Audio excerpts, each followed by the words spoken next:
I knew the life I didn't want, and I had it like nailed. I could tell you, I didn't want this, I didn't want that, I didn't want these things in my life.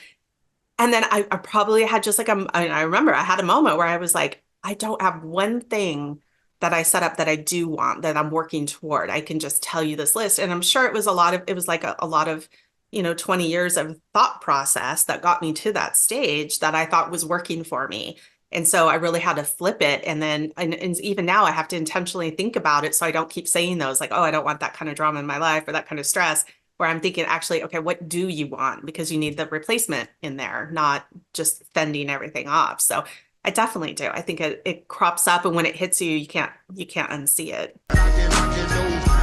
Jason, your host of Knocking Doors Down here. I just want to talk to you for a second.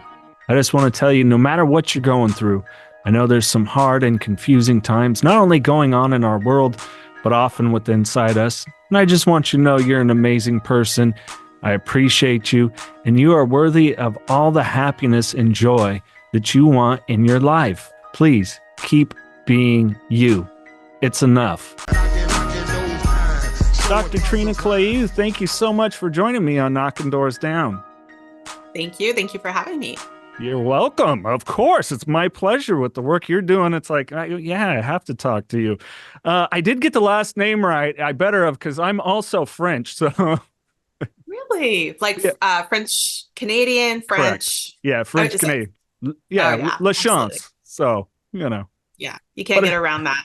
Absolutely. You are one of very few. You are a very small percentage who actually got it right. all right, cool. Yes, I won some points. Uh, I always start my day with gratitude. It's a big part of my recovery. So I like to ask three things you're grateful for today. Oh my gosh, just today. I'm always grateful for any time I get to have conversations that I think are inspiring and people who are really interested in the actual conversation. Hmm. Um, I just got off with a board member of mine, a conversation for an hour, and I was absolutely grateful not only for his time, but just his insights and the way he shows up in support of this work.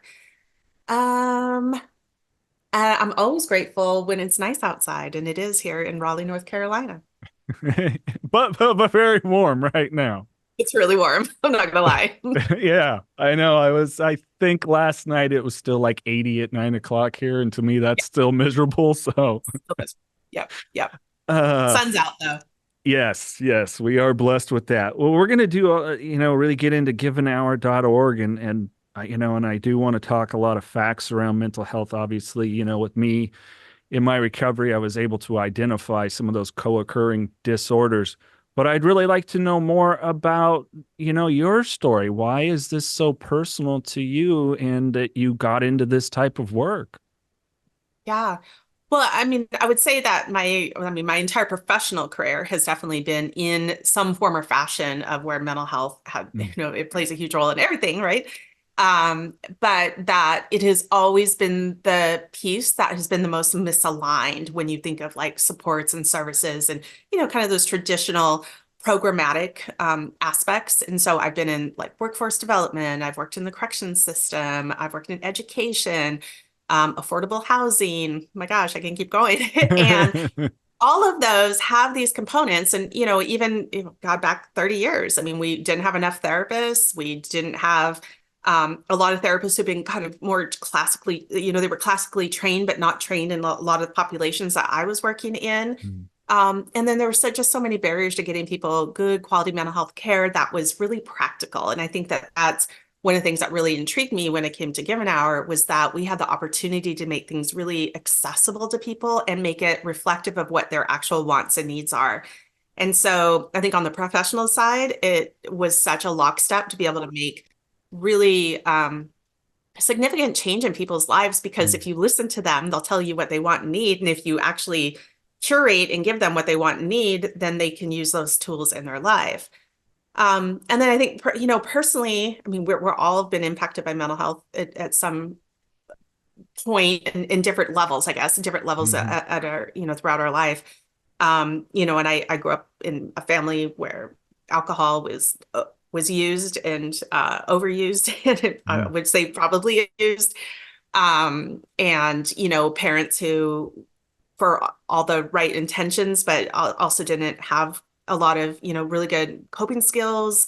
And, those things didn't get translated on into their kids. And, so I think that I've chosen, unfortunately, in some ways, a really difficult path instead of one that could have been smoothed out had I had access to like tools and resources and some of the just the literacy, just the understanding of mental health and wellness and taking care of yourself. And, even at this stage of my life, I'm still having to undo a lot of things that habitually I've done that aren't serving me as well at this stage, but it's such a pattern behavior. So I think it's interesting now to really think of mental health as being more in my control and something that is a pathway for me rather than before it was the last thing that I thought about.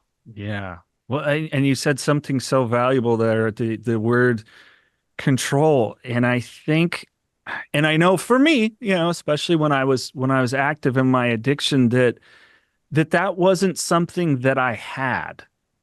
And I think the more, because it's hard. We talk about mental health and people go, well, what the heck does that mean? And it's really, the best definition I have, and tell me if you got one better or this resonates, is having a good sense of self to be able to self-regulate and manage situations that come your way with good coping skills. I'm not sure how else to put it. And so I think people don't, and I see it a lot, especially newcomers in recovery in the groups, and they're awesome and in tears after 7 days. And it's like, look, it's going to get better if you keep doing these things to, as you said, there's certain things we'll do that served us at one time that no longer.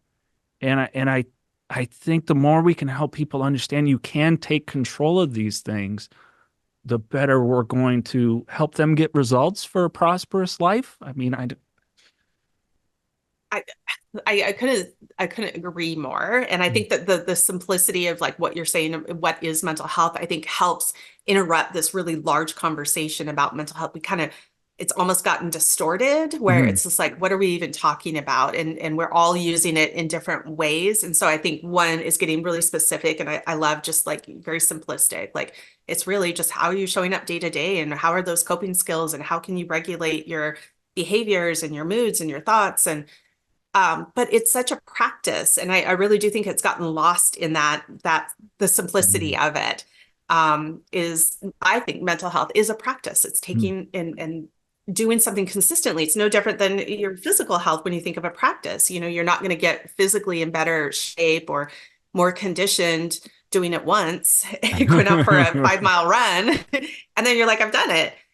It's the practice of it. And then it's the shifting to find tools that fit you at different points in your life. So things that I did in my 20s, if I'm using that same tool, which sometimes I am, and then if I maybe it's not, I haven't made the adjustment, but I think that's what I like about where I think I am now, where I can really think of it as it's more in my control. It's more of something that I need to show up in.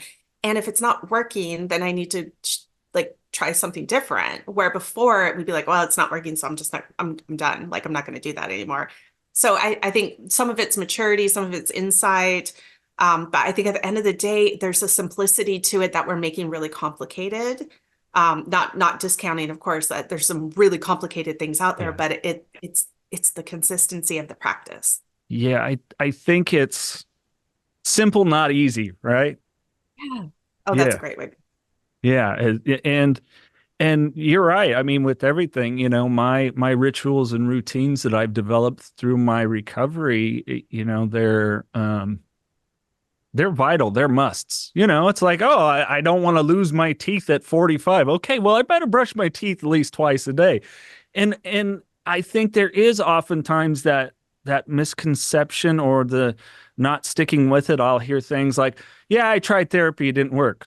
Did you try a different therapist or a different type? Well, I'll hear that, oh, I tried 12-step meetings, it didn't work for me. Go to a different meeting.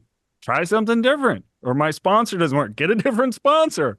It's that continual exploration of these things that hopefully, people that listen to is what I encourage. Like, I used to experiment with chemicals. Now I experiment with life and what brings me joy. Modalities. Yeah, modalities. Right, right.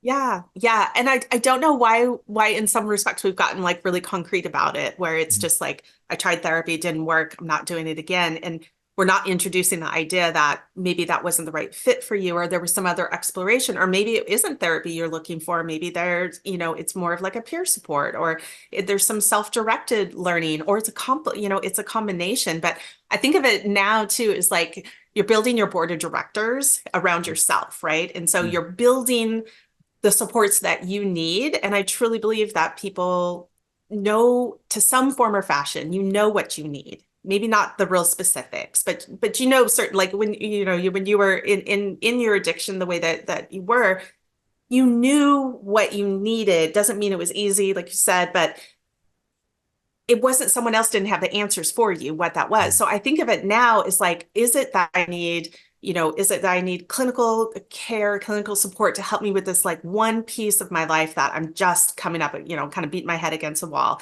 Or is it some self-directed where, is it more of like I need to read something and like really like kind of sit with the ideas and then practice it? Or am I just looking for a tool? Or am I looking for someone that I could talk to who like totally gets what I'm talking about, which might be a different person than someone that I usually lean into?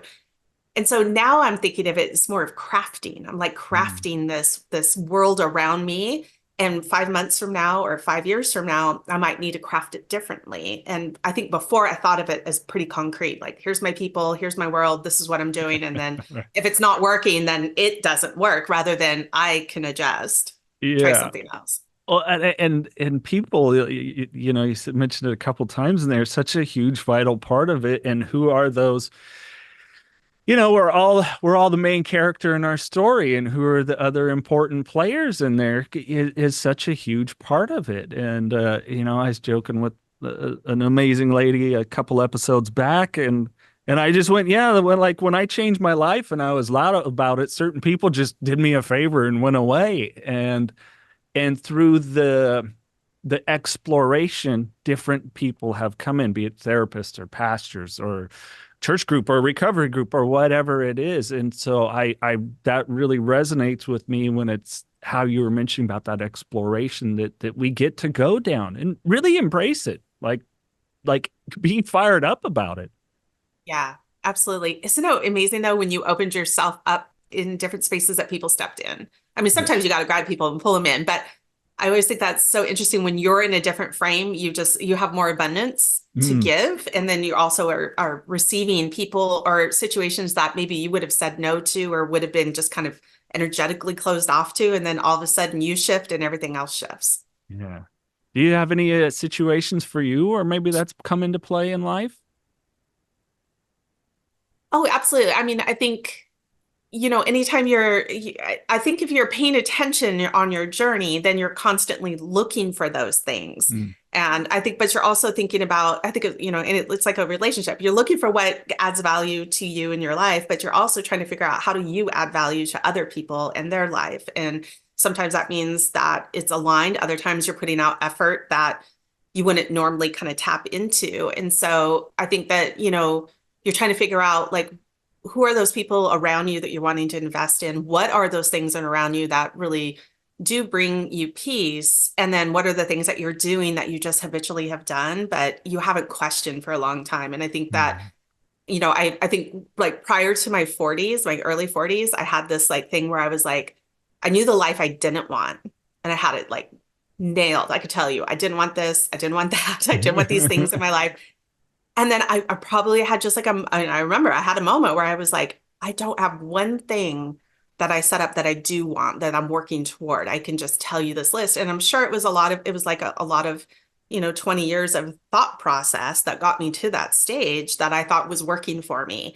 And so I really had to flip it. And then, and even now I have to intentionally think about it so I don't keep saying those like, oh, I don't want that kind of drama in my life or that kind of stress, where I'm thinking, actually, okay, what do you want? Because you need the replacement in there, not just fending everything off. So I definitely do. I think it crops up, and when it hits you, you can't unsee it. Yeah. Oh, yes. Once it enters consciousness for you, you're Yeah, you're done.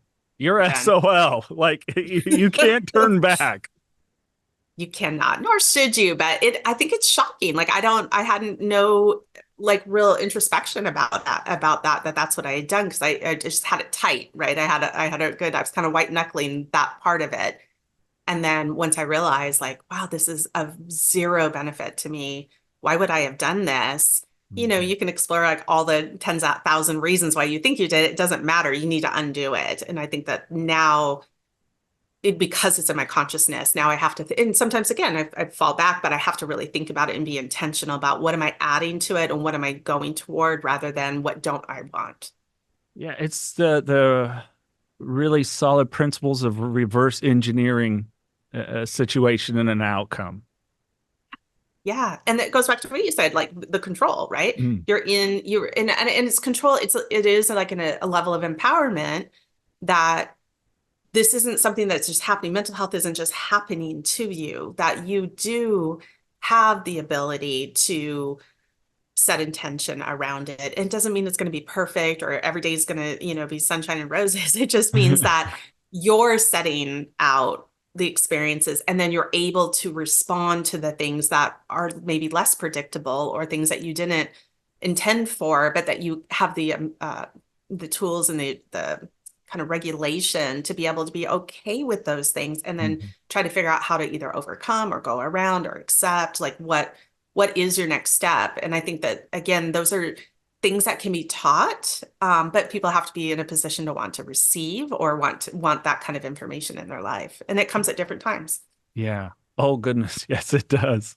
And Where you are now may not be where you came from. The choices you make today may spiral out of control or spin you in the right direction.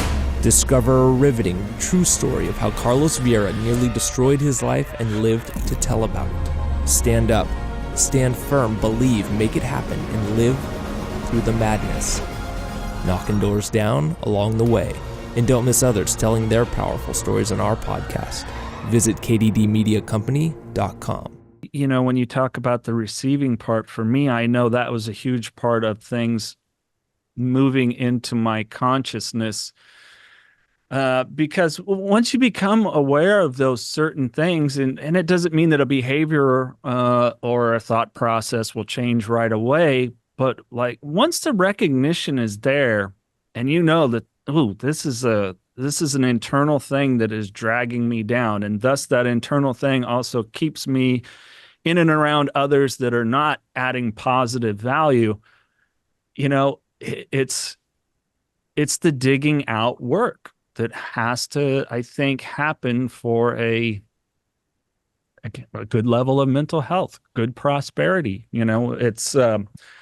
It's tough. I mean, I still have certain things that'll pop up every now and then, or, oh goodness, I thought I was beyond that way of thinking about a situation or myself. But it goes back to almost where we started with, it's a practice. Yeah. Yeah. And it's not a linear, like when you said digging out, it isn't linear. And I think that maybe sometimes catches folks off Mm, guard a little bit is thinking, okay, well, I'm setting intention, I'm doing this, I'm doing this. Why is everything not changing? And it's because it's not linear. And, sometimes when you're faced with some of the things that the ways in which you've showed up and where your mental health, where you're coming from, it can take you a few steps back. I mean, it's kind of getting the wind knocked out of you too. It's like, mm, my God, mm.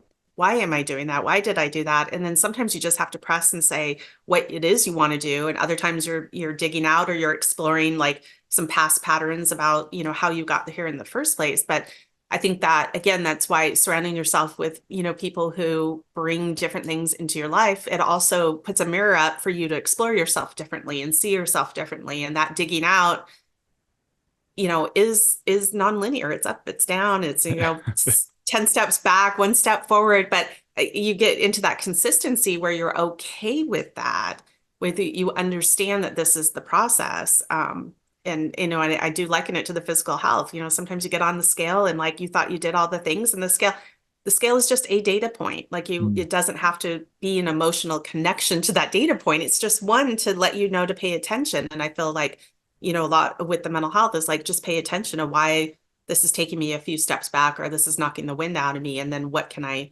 do and maybe I'm just doing the same thing. I'm just showing up tomorrow with the same thing, and that's going to be good enough. Yeah. But yeah. And I love that you used data points recently. A gentleman that I became fast friends with through doing an episode with him really hipped me to that way of thinking about certain, occurrences in life. And I don't know if it's overused or improperly used. Maybe it's a trauma or these pinpoint moments we have in our life. And the reason we can be stuck on them is because our brain and our body and, mentally, emotionally, physically, spiritually, maybe we have yet to really deal with it. So it's important, like those data points are good signals to us. Or I've been in situations in the last year where one of them's come up because of the way I was in a setting and environment that made me feel back towards something where I made negative, disempowering choices. And I was like, I don't want to be here. Hey, thanks. I'm going to go. And it was the right choice to make. Yeah, good for you. I love that. But again, you have to be like kind of centered, like Mm. understanding yourself. I love the fact that you didn't say, you know what, I'm just going to make everybody else happy and I'm going to, stay in this uncomfortable spot. It's like sometimes that's not the right answer. So the Yeah. fact that you did it and understood that. But I do think these are all like signals, right? I think I heard a phrase like your kind of like your body whispers before it screams. And I think of that with your mental health too. It's like, you have these little whispers, and if you pay attention to those, you know, it can help you make some different decisions, or it can help you be more consistent, or to be a little bit more empathetic about like, why that set you in a particular mental state. If you're curious about it, like it's a data point, and you can just be a little bit more curious rather than like judging, like, oh my God, why I thought I'd made all this progress and now I'm feeling this certain way. I mean, that it's a less productive, but I think goes back to like you have a choice about how you show up. I mean, sometimes it doesn't feel like you have a choice, your mind and body kind of take over. Yeah. But when you get a little bit of perspective to be able to say, like, it's just another data point, it's just something Mm. to look at and examine, and you can question, and you get to decide what you're going to do with that. And it doesn't always require like a big intervention or a big to do. Sometimes it's just like, oh, okay, Yeah. the scale went up. We'll see what tomorrow looks like, and you Yeah. kind of work with it. And it could be, a couple of good deep breaths, when you're talking about, oh my goodness, this is how this is showing up in my body. Yeah, there might be situations that trigger your fight, flight, or freeze mode. And if you can be conscious of that, and I know for me, my anxiety, I was, co-occurring disorders, alcoholism, and a pretty tough anxiety disorder, and at one point, depression too. But I've got those little tools for it. Like breath work's huge for me. The reason I start the conversation with gratitude, because it helps set my mind up for the day. Yin yoga, all these things that I'm exploring. And I think the more we can present these simple, not easy, simple things that folks can incorporate into their life, to help with that nervous system regulation, the farther it can go. Especially, I know you and I roughly the same age. We definitely grew up with the parents that I love them and they're amazing. But yeah, it wasn't the most emotionally mature generation. But goodness, I don't know about you. I knew my grandparents, so I get where it came Yeah. from. And I'm sure my kids are going to say the same about me. But Yeah. fortunately, we've moved forward with that, and we're in a day and age where, granted, women are better about talking about this than men are, but I'm seeing it more where we don't have to be the just rub some dirt on it. Oh my God. You know how hard that bell is to unring though. I mean, Oh God. it's like I would think it's like the feral generation, right? Absolutely. Yeah. And so you're practicing things like later on, so I always think like this generation that's coming up is has access. Now, I'm not saying it's all great information, Mhm. and it's gotten very, I think, diluted in some ways, and very confusing in some ways, and very pathologized in a lot of ways. And if it can right side itself a bit, I think that, they're going to come in with just a different mindset, a different set of tools, a different responsiveness to those things that I know my generation wasn't exposed to as much. And so I do feel like sometimes it's a harder practice when it wasn't how you came up. But we're all going to have to vector at some point. That generation is too, because it's gotten it's gotten it's just I think it's a tough time to be anybody right now. Any generation, Yes. it's a little tough. Yes. Yeah. If the last 4 years of, well, I won't even go into it beyond that, taught us anything, I think it did shed light and give people a greater awareness that pulled away from judgment to a desire for understanding. Because it was, I mean, goodness, look at our country where, our number one killer 4 years ago was an overdose. And why are people going down this road? Why do we go down this road? I know why. For me and pretty much everybody else I met in recovery, there's these life and mental health challenges that maybe were connected to some sort of trauma that would seem big, or maybe it was that girl in high school rejected me, or whatever it is. We've been in a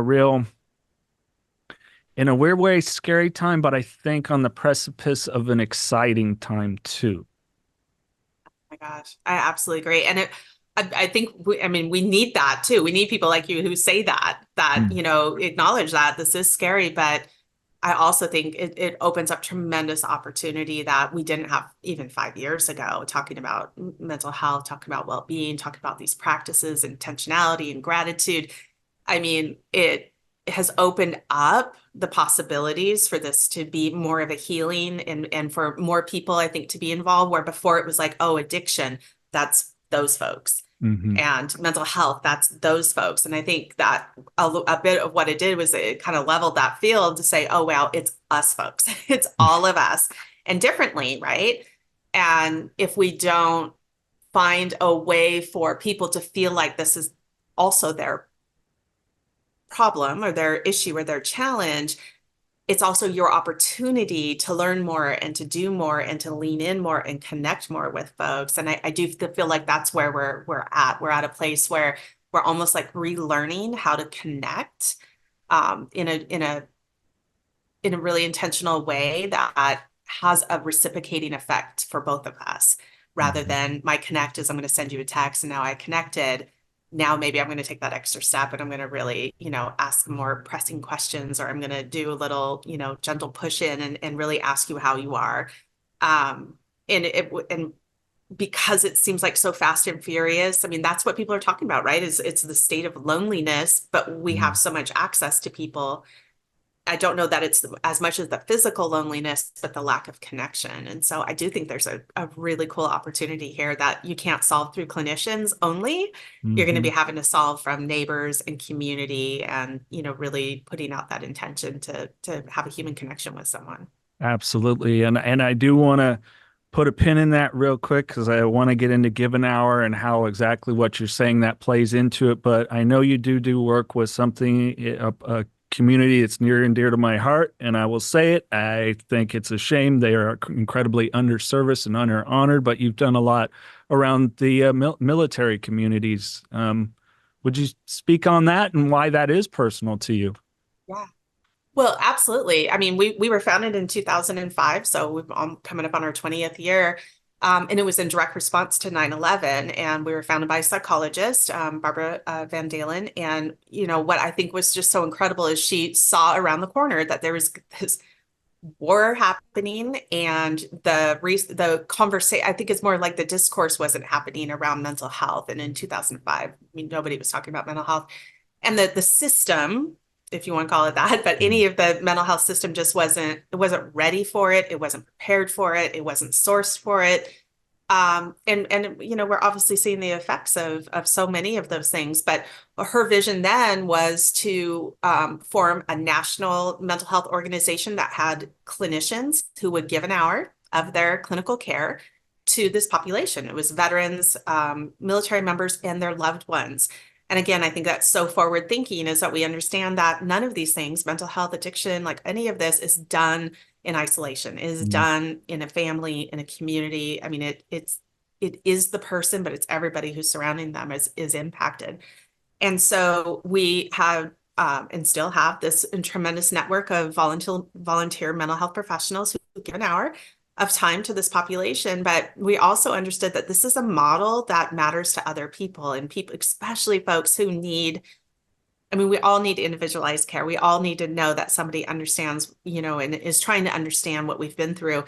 But there are populations that just tend to be underserved, that, that military, what was it, 1% of the country serves in the military. So it's not a big population, but of that population, there are unique stressors, there's unique culture, there's unique experiences that they want to have people lean into and try to understand. And so that means clinicians, but also peers and colleagues and everyone else. And so there's so much misinformation for that community. There has been, it's changed a lot, but there's, stigma, there's cultural stigma, there's social stigma, there's just access to care challenges. And so for us to be able to show up in that space and say, you know what, you could come to us and we're going to get you connected to a clinician that we vetted, we feel confident would be a good fit for you. And we're not going to put any barriers in place for that to happen, or your family member can get access to that kind of care. It seems like the right thing to do. And if you expand that to other populations, it's an incredible approach. And so our goal, we'll only have about a little over 4,000 mental health professionals in our network right now, which is all 50 states though. We would love to build it to 50,000 mental health professionals. I mean, what an impact it could make in this country to have that kind of care. And we generally get our military and our veterans into care, at least matched to care, in about 5 days or less. Wow. That's much shorter than when you don't have to. Yeah, when you don't have to do all the, insurance and yeah, things. don't even get me into I know. Local behavioral health with a friend as a veteran going through having a I guess, strong relapse, for a better word, of his PTSD. And it's like, really? You're going to give this 45 days? How do you not understand? Like, this is we need to talk to someone soon type of situation. Yes. And Yes. so, And that transition, and I mean, those 45 days is not what a person is in recovery is. It's not their timeline. They didn't pick 45 days to say this is the ultimate timeline for me. And so it is driven by other factors. And I think that's why it becomes so important to look at that, but that before, that during, and that after. It's a continuum. And how can we create as much of a continuity of care around that individual that fits them, and make sure that, you don't have these start stops. I mean, my God, when you have this many things going on and all of a sudden you have to start calling around to try to find another provider because you used up your 12 sessions. I mean, that's devastating. And it's going to be the thing, as it's going to be the thing that creates that person's going to go, never mind. Yeah. It's not worth it. Have you dug into the archives of past Knocking Doors Down podcast episodes? The Knocking Doors Down podcast archive is available to you for free. Check it out. Here's a snippet from when Charlie Sheen was on the podcast. There's another thing to consider that's just practical and real and true and rampant. Fentanyl. Fentanyl. You want to, you keep around with street drugs these days. I mean, there's a 90% chance that it's going to have fentanyl. And there's a 90% chance you're not going to survive it. This episode and so many more in the Knocking Doors Down archive. And while you're at it, hit that subscribe button, give this video a thumb up, leave a comment, and share with somebody else that you know will get value out of the Knocking Doors Down podcast. I mean, I've seen it with 12-step groups where, fortunately, somebody says something stupid to a newer individual and they're walking out. And fortunately, there's, a couple guys or a lady that'll follow them and convince them and go, hey, you got to remember you are also dealing with an addict over there too that might, and not take it personal. And because, I've seen it. I've seen where people leave and they don't come back. Oh, and it's not absolutely. Good. No. And it makes the trying to come back even more difficult. And that's why, we have people assigned to that's their job, is to get them connected, but to also make sure they're staying connected and make sure it's working for the provider, it's working for the person. Are there other things that we can do? And so our tagline, we changed it to mental health for life. And I love the double meaning of it is it is for life. And it's those practical skills that we all need every day, but it's also for when you need to show up maybe 6 months from now or 5 years from now, that you can still lean back in and try to find that support And then now we've added, and this is really just based on customer demand, was peer support and the impact. And you're mentioning 12 step, but it is the benefit and I think peer support we have a marketing issue because it's so powerful and it's so therapeutic and it's so accessible and you can see it, feel it. It's so you can see the impact of it. And it's the other 23 hours in the day, right? If you have clinical care, you've got that 1 hour, but this is a community that's durable, that can show up, it's sustainable, people are in there.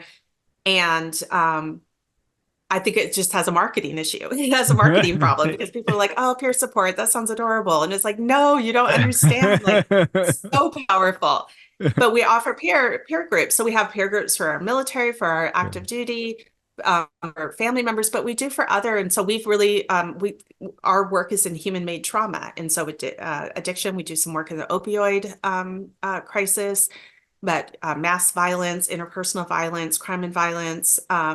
These are all spaces that have been, it's harm that people do to each other in some form or fashion. And I think the salve for that is people. So it's people who cause the harm, but it's also people who can create the healing experience. And if it's clinical care, that's fantastic. If it's peer support care, that's fantastic. And then we also offer for people to become wellness ambassadors, which is more of like educating yourself about mental health and mental health literacy.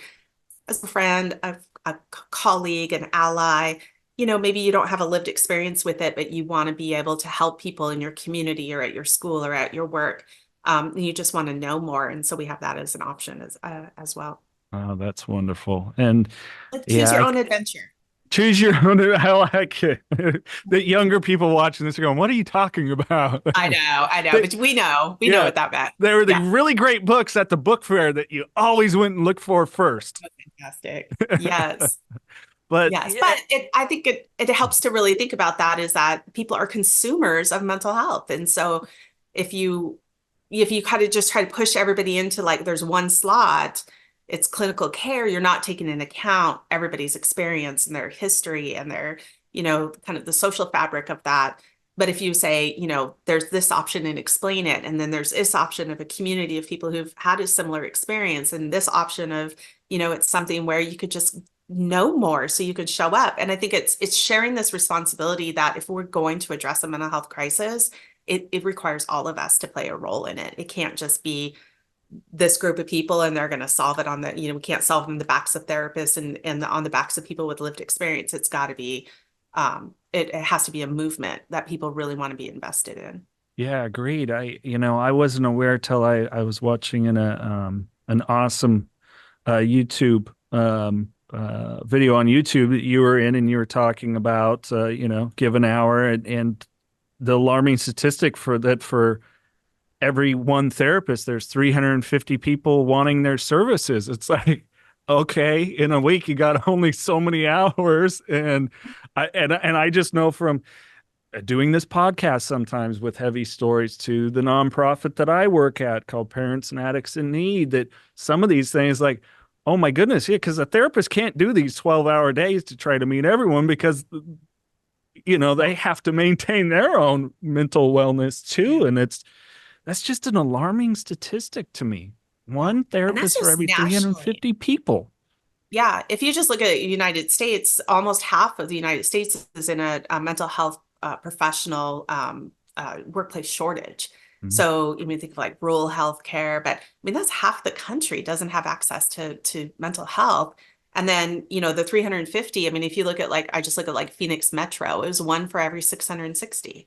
The concentration of it, I think, is staggering. And then, the difference between the different licensure types. We're losing psychiatrists at such an alarming rate. And there's a lot happening there. And that's why I think it's so important for people to think of how do we get involved? How do we show up in these places? How do we do things like you, where you're taking a lived experience and then you're using it to help masses of people think about it differently, see somebody who's in recovery be successful. You're demonstrating these things that you're having an impact because you're using your story, you're using a lived experience, which is very vulnerable to do and it appears to be very healing for you.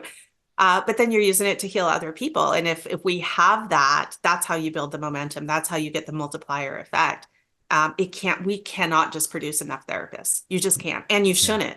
We don't want like everybody to become a therapist. Like it really is a vocation, right? Yeah. Yeah. And so it's not Absolutely. like, yeah, just because are a good listener doesn't mean you should be a therapist. And so we want people to go in because this is their vocation. This is like where they're really dedicated for it, but you can't just turn them out. Yeah. It's just a shortage. And so if otherwise we're what else are we going to do? So Yeah. that's why I think having lived experience and elevating people with lived experience as just as, if not, they're as important as clinical care differently. Hmm. And I think that having that blend there to say no one owns this space, we all do. And it's not just like only clinicians can talk about mental health. No, people with lived experience have just as much, if not more in some respects, but just as much um, subject matter expertise of their lived experience that Right. connects with people differently. And again, clinicians can really help you like get and dig into some things that are your barrier and really try to help overcome something that's sticking with you and that's not benefiting you. And so I love this idea of being able to give people what they want and need, and then really finding out if this worked. And so I Yeah. think that's part of that customer experience. Yeah. Well, and I agree with you. I mean, it's one thing. I mean, it sounds like you grew up in a family with some substance abuse there, or at least an unhealthy relationship with alcohol, and maybe somebody that didn't, that doesn't understand. I mean, you can sit and share yours. I can share my story, my personal struggle, and it gives a different relevance and perspective for each one. Um, it's I, I not this podcast, different one that I do, and this person they had a doctorate, and they're doing addiction recovery, and not me, the other individual I do it with, asked, well, what's your personal experience? Oh, I have none. Well, then how do you really know that that's what it's like? And they got really mad. It was like, no, we're just asking because it's relevant. It's really great to have. I might be able to sit and talk with one of my friends that suffers PTSD from his time in the service, but I have no idea. I've never been at that heightened level of awareness with, every sound that's going off. It's an M16 for someone that it might mean your life. And something pops outside and you're hitting the ground. Like I won't know that. I can be there. Right. I can be loving. I can be compassionate, but I won't know that. I've never lived that experience. And I think that's why peer support, in my opinion, is a vital thing to explore no matter what modality you're going. Absolutely, absolutely. And I think in some respects, like what I like is that it can evolve too. So it can be like my experience, your experience. Now, we have a connection around an experience. Mm. But then the more that we become educated about like what else, because my perspective is my perspective, and like we just said, and we clearly have a different relationship with that. But how do we use that to then go to the next level and to really get some different understandings? And I think that can really help people move in another way or to consider things differently.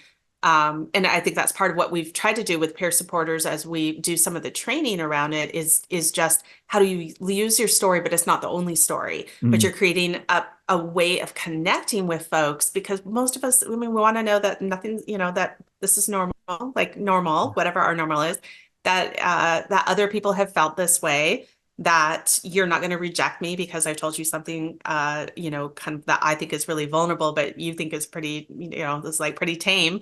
But I mean, that's the thing we're looking for, right? We're looking for affirmation and for belongingness.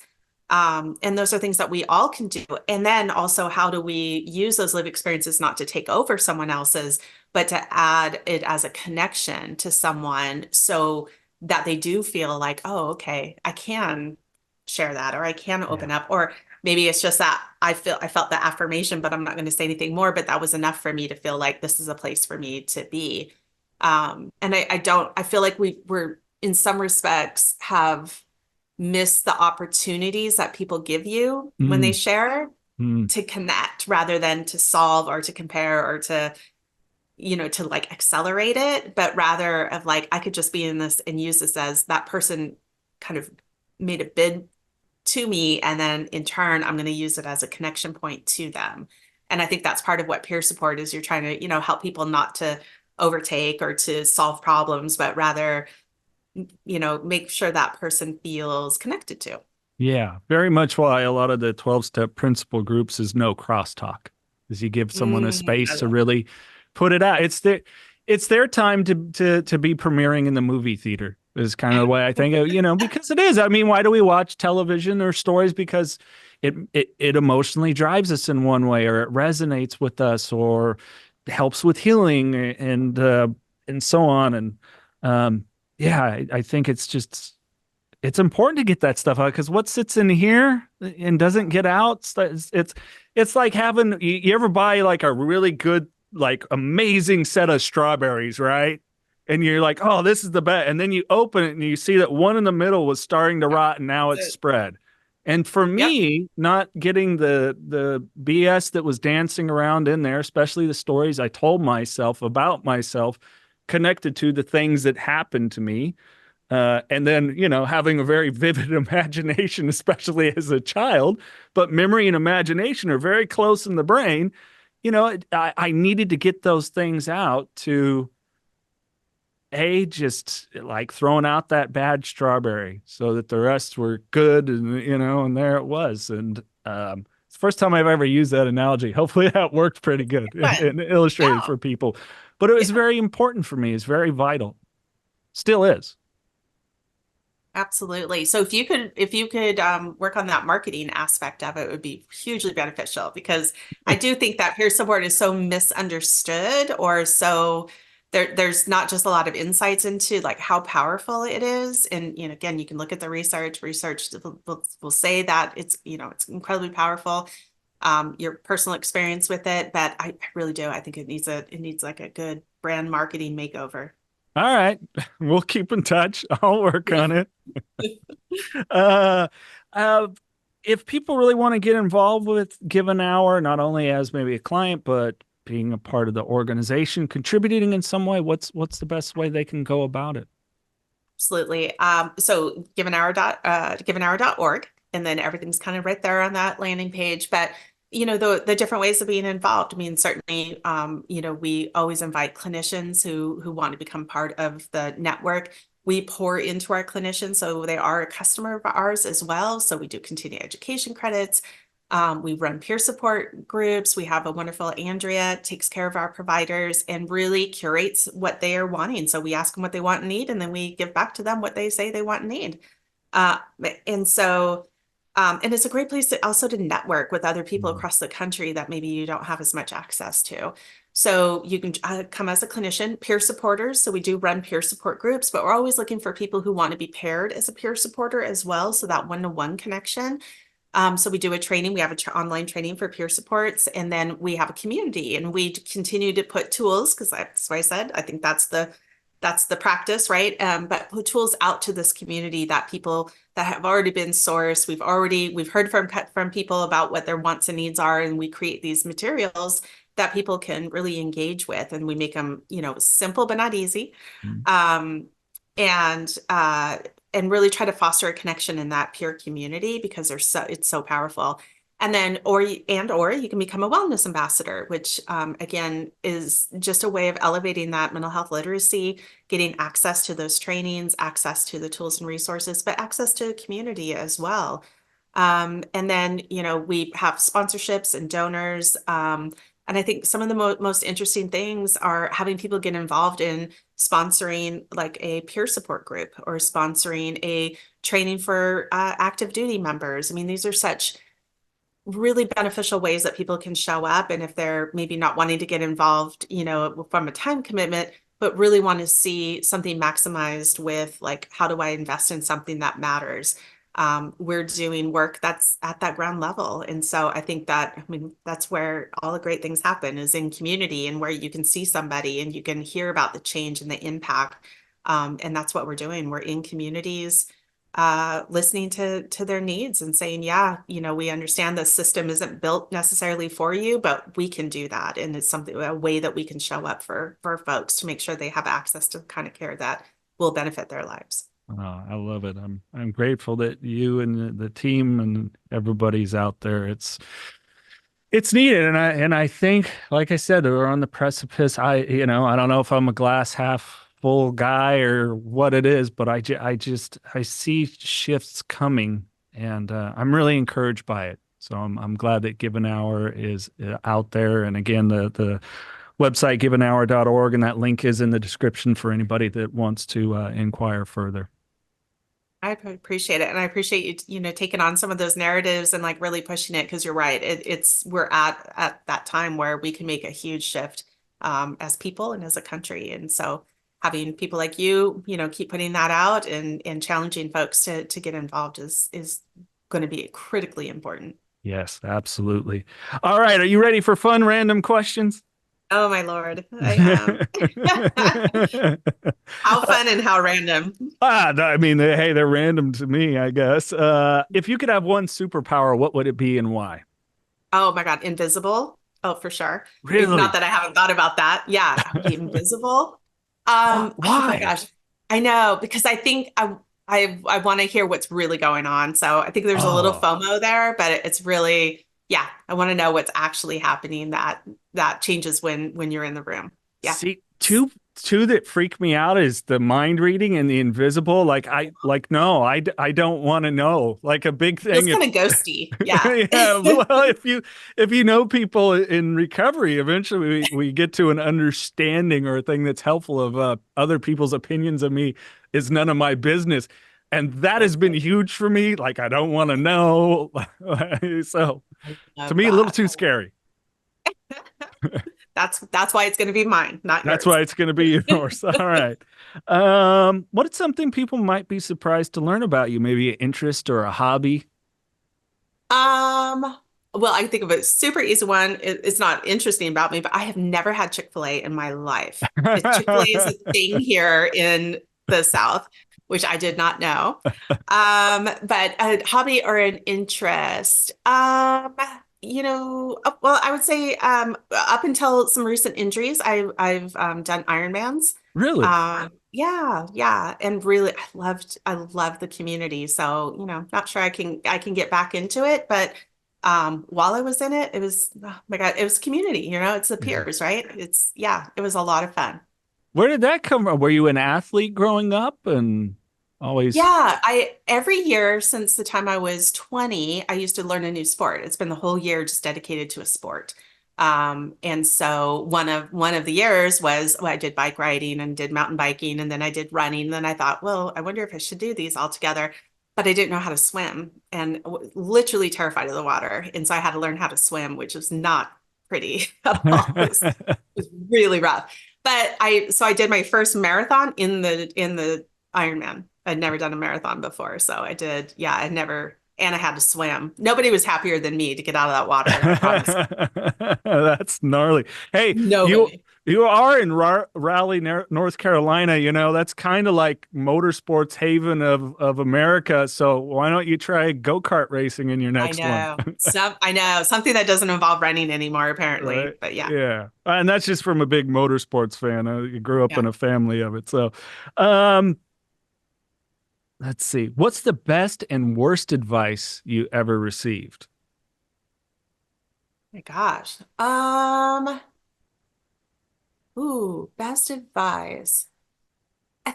It had to be something along the line of don't accept whatever, but how it's always been, like how everybody's always done it.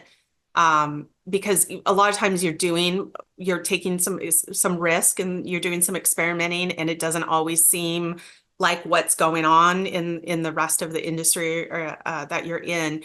But I really believe that if you stay close to people, like if you're really serving people with intentionality, that you're going to end up with a better thing. So, but there's a lot of doubt up front, and you can get a lot of pressure that you're not doing the right thing. So I think that going against the grain, like Mm, going to where, especially if it's what people are asking for. mm. The worst advice. Oh my God. That's a really good one. Worst advice I ever got. Oh my gosh, I'm trying to think. Maybe get a PhD. It'd be really easy. It'll help you. Maybe that. It wasn't well thought out when I did it, so I don't Really? know. No, I had a, oh, it was just really fast, but I had a supervisor come in and I was about to quit this job. I was working at an education in higher ed. And I was like, oh, I just can't do this anymore. And she just got hired. She came in, she said, I need you to go get a PhD, like barely even knew me. And I'm like, what? And she's like, I just need you to go do that. And literally we went the next day, walked across the way to Gonzaga. And I was like, I need a PhD. Like, I don't know anything about it. I don't know how to need it. And I registered that day. And she ended up being a mentor of mine. She's a community college president and a fantastic woman. But that's as much thought as I had put into it. Well, sometimes it is the leap, right? You don't Sometimes know. you You don't know don't. what you don't know. This is true. All right. Here, that will do this. The last one. If you could have dinner with any one person, living or not, who would they be? Oh, I'm going to have to say Barack Obama. Really? Yeah. You just want him to Yeah. go, Trina, nice I to meet know, you. I know. I want to hear that. Yeah, I want to hear that. I don't know.